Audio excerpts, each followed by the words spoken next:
Hi everyone! Welcome again to my channel. At ngayon guys, iripat ko tong si Grande Senza. Ayan, dahil meron akong nakitang ganito guys na napakalaki. Ayun. So, mas malaki yun. Ayan. Ito malaki na siya. Pero yung nakita ko mas malaki pa dito guys. So, gusto ko rin siyang palakihin. Katulad nung nakita ko. At meron na nga pala to siyang mga baby sa ilalim. Ayan oh. Ayan. Nahirapang lumabas. So, isa din sa dahilan kung bakit gusto ko siyang ilipat ng bagong pot. Kasi yung baby niya, nahirapang lumabas. Nandun pa sa ilalim, oh. So, ang paglipatan niyang pot ay eto. Ayan. Ayan. Lumang pot na to. Hinugasan ko lang. Ayan, dito siya. Ito yung bagong pot niya. Ayan. So, tamang-tama lang sa kanya, guys. Ayan.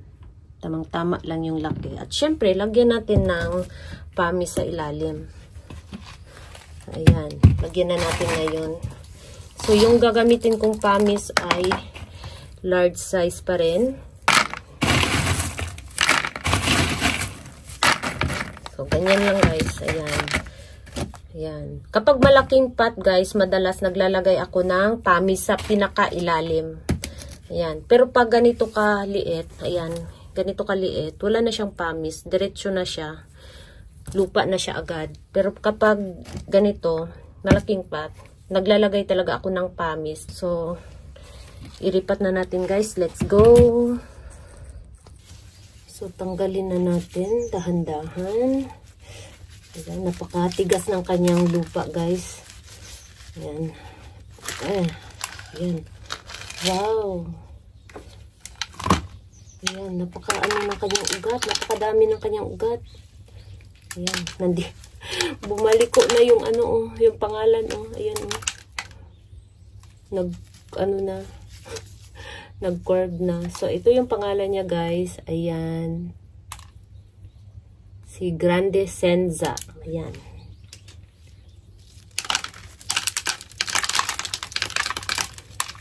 Ayan.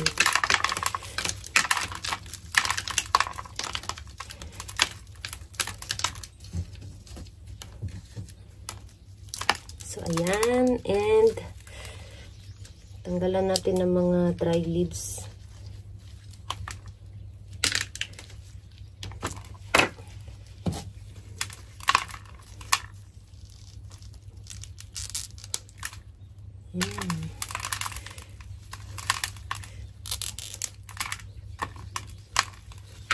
Tapos, dito banda. Ayan. I-ano lang natin.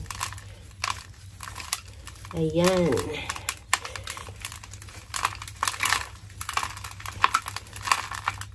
Nagpipink pala siya guys. Oh, ayan oh.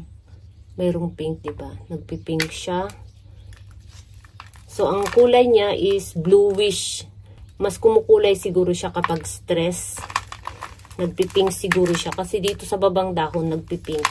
Ayan. Meron siyang mga farina. Ayan, natanggal na yung mga farina niya. Ang baby niya ay meron siyang isa,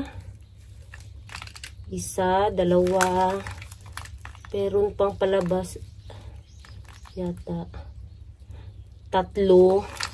Yan, yung baby niya sa ilalim guys, nag-curve na. Yan, sa sikit ng kanyang dahon. Ayan. Medyo basa pa siya, moist pa siya. Ayan. So, wag na natin masyadong galawin. Ayan, tama na yan.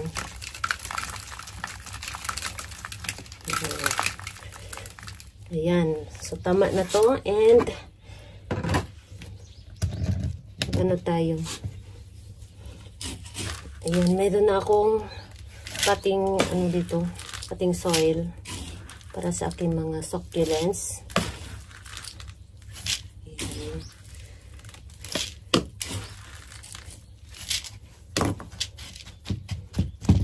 So, maglagay tayo ng ito, pesticide to siya guys. Ayan. Pesticide. Kapag nagdilig ka, natutunaw tong pesticide. Tapos, iniinom niya. Ayan. Para hindi siya dapuan ng mga mealybugs. mites. Ayun. So, ganyan lang. And then, ayan.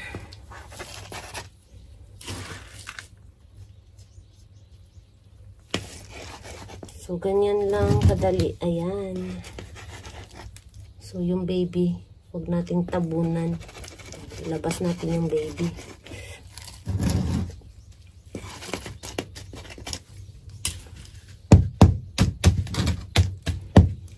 So, ayan na. Ayan. Ito na yung kinalabasan. Ayan. So, hindi ko muna siya diligan kasi yung lupa niya ay medyo moisty pa. Yung pagkatanggal natin sa kanya. So, wala muna siyang dilig ng mga ilang araw kasi matigas pa rin naman yung dahon niya. So, ganito muna siya. Ayan. So, ganyan na guys. Ayan. And, tabi natin to. Ayan. Tapos, ito, nagkaroon siya ng sunburn. So, ngayon, yung ginagawa ko ngayon, itong nandito, ay pinopropagate ko. Nagtatanggal ako ng mga dahon.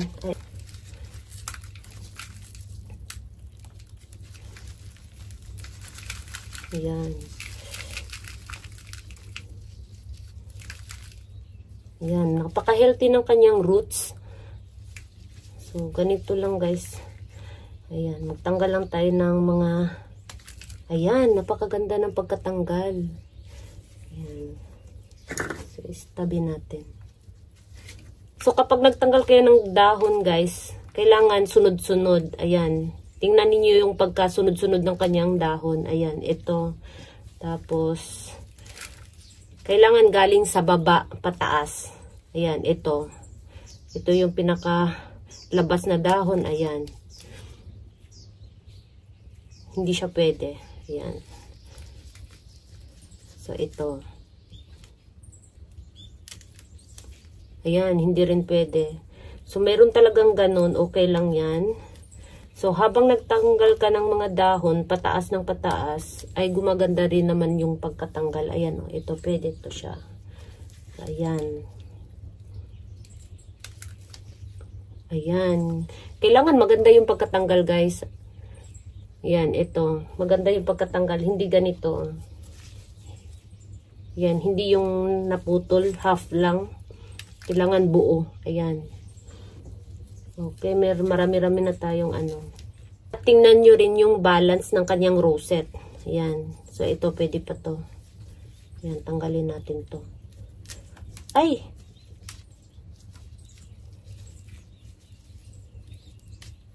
Ayan. So, pwede pa. Ayan.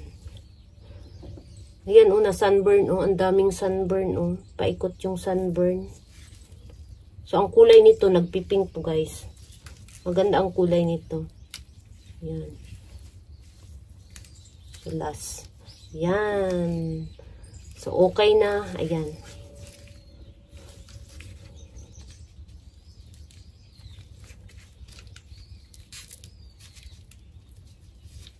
So, ganyan lang, guys. Ayan. And then, yan. Tapos,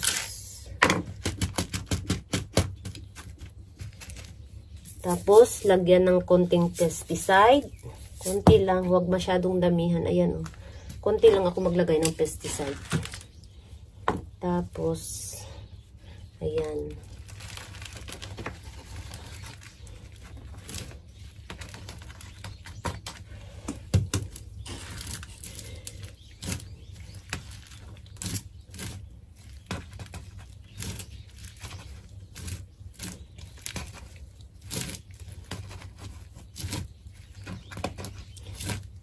Yan, para mayroon tayong pang-arrangement next year. Yan.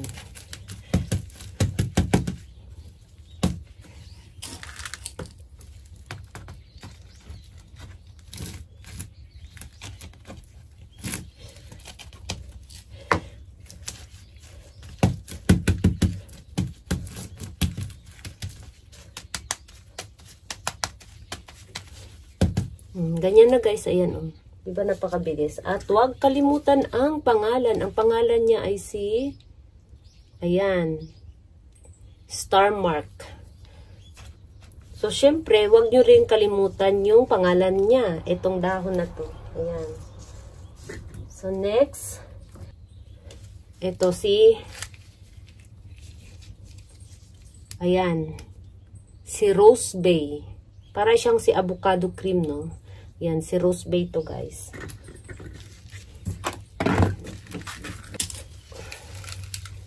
Yan.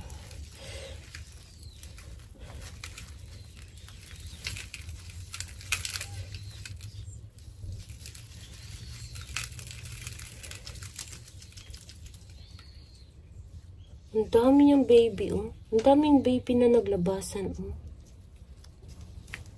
Ayan, oh. Kita ninyo? Ang daming mga maliit na pups na naglabasan. So, ito wala na siyang ano, pinakagitnang rosette ito. So, ito yung tanggalin natin pang propagate. Ayan.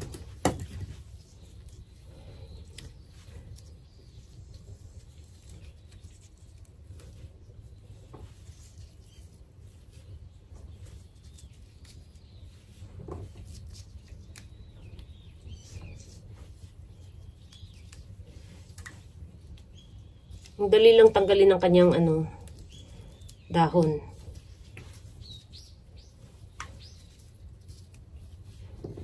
Ayan. Ang daming baby talaga guys, as in. Ayan, kita ninyo? Ayan. Maliit.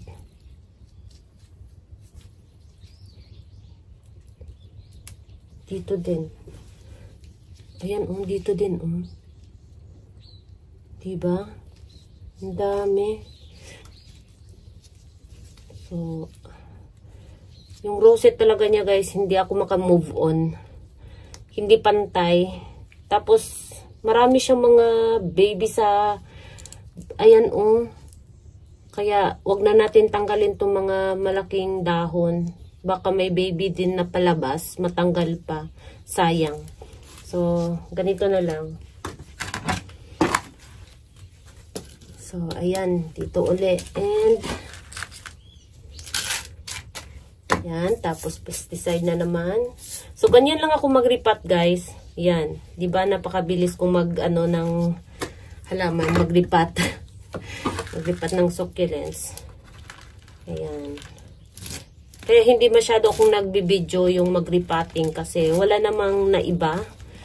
Ayan. Ito lang. Ganito lang lagi pabalik-balik. Tapos, kapag summer, ang ginagawa ko madalas kapag nagripat ako ng summer, hindi ko talaga agad dinidiligan. So, ayun lang yung mga ginagawa ko kapag summer. Hindi ko agad dinidiligan. Kapag naalala ko, saka ko na siya dinidiligan. Or, hinahawakan ko yung dahon. Kapag yung dahon ay nangungulubot na, napaka-soft na, yun yung time na diligan ko siya. Pero napaka-konti lang, hindi talaga totally as in lahat ng lupa sa ilalim ay basang-basa. So, dito lang sa ibabaw, halimbawa dito lang, moist lang. Kapag summer, mino-moist-moist ko lang dito sa ibabaw para hindi siya ma-overwater. So, lalo na pag summer, hindi pa naman masyadong active yung halaman, lalo na sa mga succulents, hindi sila masyadong active during summer. So dahil ngayon ay autumn na at bago silang ripat, ganun rin ang ginagawa ko. Inaantay ko muna ng mga ilang araw bago ko sila diligan and then moist pa rin. And kapag tingin ko ay totally established na sila, yun na yung time na diligan ko sila ng full water. So yan lang guys, finish na. Ayan. So, ayan, napakabilis, diba? So, yun lang guys ang ating video for today. And thank you so much for watching. And please don't forget to like and subscribe at i-share nyo na din. And see you on my next video. Bye-bye!